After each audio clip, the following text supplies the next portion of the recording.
সুপ্রিয় শিক্ষার্থী বন্ধুরা, ভালোবাসায় ভালোবাসায় যেমন কোলাকুলি হয়, তেমনি ভাষায় ভাষায়ও কোলাকুলি হয়। ঈদ মোবারক, ঈদ আরবি শব্দ, ঈদ শব্দের অর্থ উৎসব, আর মুবারক আরবি শব্দ, মুবারক শব্দের অর্থ শুভ, বরকতময়, কল্যাণময়। আর সালামি বা সালামি এটা মিশ্র শব্দ, কারণ সালাম আরবি শব্দ, ই হচ্ছে ফার্সি প্রত্যয়, আর এই আরবি ফার্সি মিলেই এই সালামি শব্দ মিশ্র শব্দ তৈরি হয়েছে। বকশিস, রোজা, নামাজ এটা ফার্সি শব্দ। সেমাই গ্রিক শব্দ সেমিদালিস থেকে উৎপত্তি, আর মেহেদি সংস্কৃত শব্দ মেন্দিকা থেকে উৎপত্তি।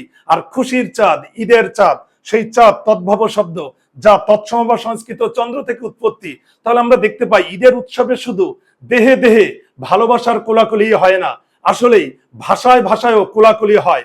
কারণ আরবি, ফার্সি, গ্রিক, সংস্কৃত এই ভাষাগুলোরও কোলাকুলি হয় ঈদের উৎসবে।